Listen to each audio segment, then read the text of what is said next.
بدیدم سوی بغلان گریه کردم، نوایی خویش کنون به سجده کردم. بدیدم سوی بغلان گریه کردم،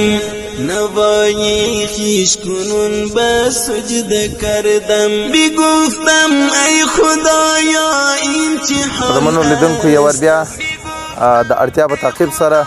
چې اړتیا لیدل کېدله دغه خلکو ته د بغلان ولایت برکي ولسوالۍ جمالي قریه چې دا خلک دلته موږ ولیدل، سروې مې وکړه، کورونه یې ډېر خراب شوي او تقریبا هر څه له منځه تللي. نو موږ دغه څیزونه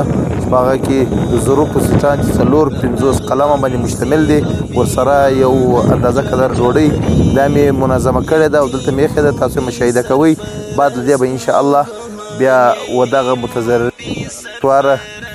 مونږ جوړ کړي دي بعد له سروې، دا به ورته توضیح کوو. شکست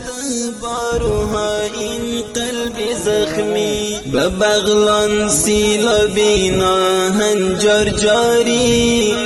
یتیم و بی سرپرست. کاری دستیاری چی منطقه را کسایی است، تقریبا 200-300 خانه را تخریب و نیمه تخریب بالاخره خانه را از بودگی است. همچنان خیر بدونیم بنیاد خیریه امامغزالی واقعا همه چیزی که ما ضرورت داشتن از قبل سطح و ظروف و بعض موارد بزرگی برای ما توجیه کردن و همچنان از دیگر سازمان‌هایی که دارید کمک میکنن، بنیادهای خیریه و همچنان بنیادهای خیریه داخلی و خارجی خواهشمندم که به این داد این مدت برسن، به این مردم کمک بکنن تا اینکه مردم بالاخره بتونن یک دو دانه خانه به یک منطقه امن جور بکنن و هیچ دیگه امکان زندگی نیست. چه حال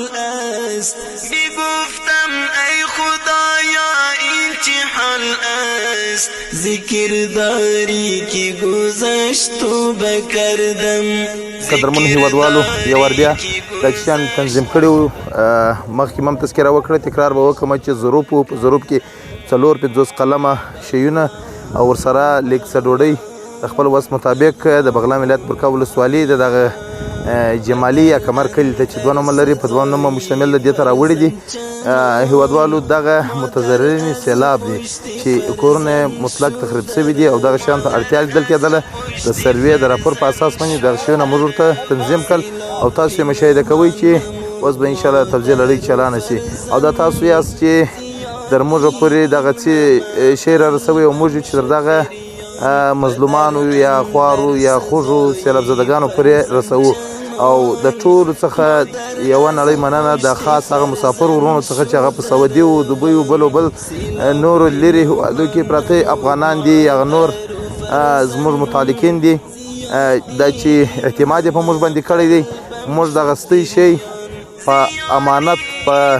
پوره امانتدارۍ سره دلته تر دغه خوږو خلکو ولو دا داسې منطقه چې موټر ډېر په تکلیف باندې تر دې ځایه پورې راغلی دی، موږ دلته تر دې ځایه پورې را رسولی دی. زموږ اډرس یا زموږ هغه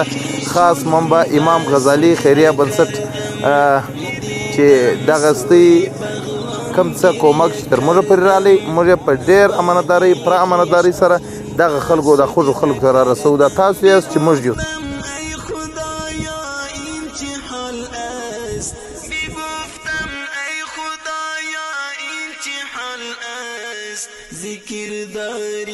الحمدلله کمکایی که امروز در ما توجیه موافقانه ما کل ما با حقداری شده به حق خود رسیدیم و قریه ما این قسم تخریب شده. دیگه خدای نخواسته دیگه قریه کدام دروغ و کدام چال فریب نیست،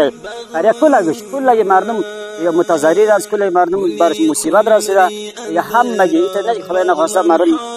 باشه و این مؤسسه‌ای که به نام امام غزالی در اینجا موافقانه برای ما دیگه اینا حقداری کردن، اینا هم دیگه کدام خدای نخواسته کدام دیگه تخریب و کدام اینا فریبکاری هم در برابر ما نکرده. ما هم در حق خود رسیدیم و اینا هم در حق خودشان رسید و حق ما را هم در نظر گرفت